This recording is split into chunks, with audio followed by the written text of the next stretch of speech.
Okay, let's see, where should I start? Wow, I probably say I entered foster care roughly 2, 3 years old.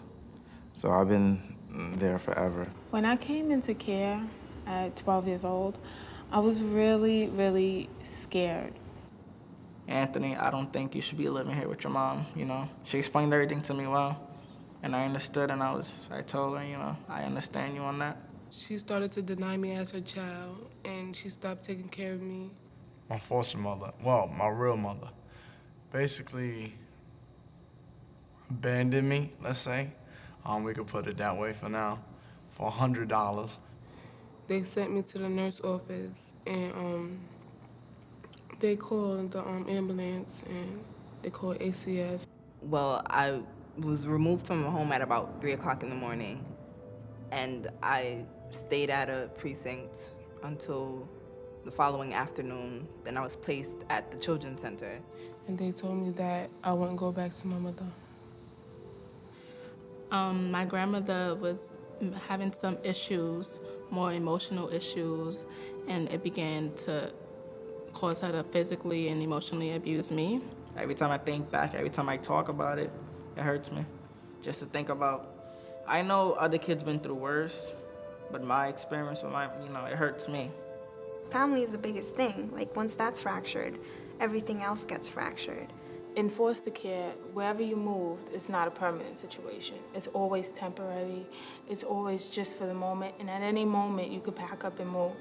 I can roughly recall about 16 different foster homes. They didn't really work out. I was stressed out. You know, I was fearing that whatever happened to me will happen again. And then just change and transition, and they wanted to change my schools. Foster care is really hard for a lot of people to deal with. I mean, most people get traumatized from the situations that they come from in their homes and get traumatized from moving from placement to placement. I never really even knew about New Yorkers for Children until 2008. And I was walking into my agency, and I seen a post up on the wall. And it said, Network for Success. And when Harry introduced me to New Yorkers for Children, it was like another family to me, you know? We have this really great program, and I'm working with this lady from a program called New Yorkers for Children. Her name is Naomi Wiesel, and your leader is on us, so I think I'm gonna refer you into this. They help us in school. They help us through school. They give us the necessities that we need. They told me everything that I needed to know, and then I was like, yo, you know, this, like, I'm liking it. Like, you know, I could see myself doing all of this, you know, in college, knowing how to deal with financial aid, knowing how to deal with money, knowing how to deal with the courses, the classes, the schedule. It's great just to know that someone is helping me that could have been through it, that's going through it, or just knows about it, you know, so that's just motivation, you know. Someone told me about the Guardian Scholars program that New Yorkers for Children hosts, and they thought that I would be a great fit for it. Because I knew right away when I was in high school, my freshman year, I wanted to go to college. You know, I want to become someone in life. I want to do something. I just wrote. I was like, well, I have nothing to lose, so I just wrote about myself and said, this is me, here you go.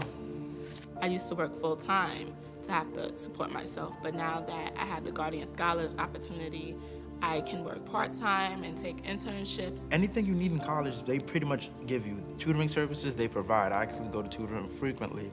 They give you a stipend every month to take care of your other expenses. So that's when housing became important. That's when bills became important, you know, and that's when having a scholarship becomes important. The Guardian Scholarship is like a safety net that every level you rise, they rise. So even if you fall, you can't fall so far down because they're right there with you. The back-to-school package is fantastic. You can't go to college without a computer. That's just not an option anymore.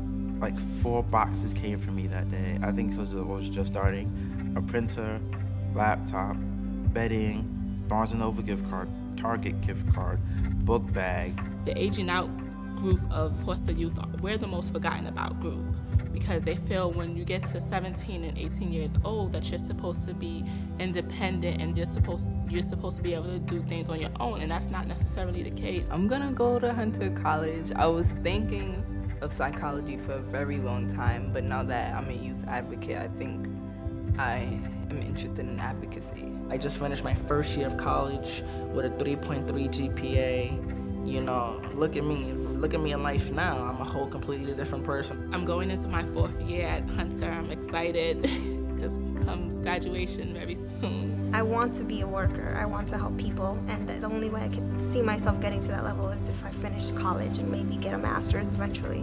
My energy and my hope and my success and my education, those things are not going to get taken from me regardless of anything that happened. They can't take that away from me. I have the control of saying everything that has happened, negative, can end right here. New Yorkers for Children, they show me a lot of inspiring things that I've never seen in my life before, you know, I never knew in my life. When I have kids, I'm gonna make sure I'm there for them, no matter what happens.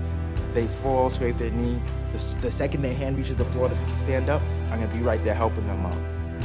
That's the kind of parent I want to be. That's one of the best feelings in the world, to be able to motivate somebody and to be able to encourage somebody, or to see somebody really do something because of you, do something positive because of you. That's a great feeling. That's one of the best feelings in the world.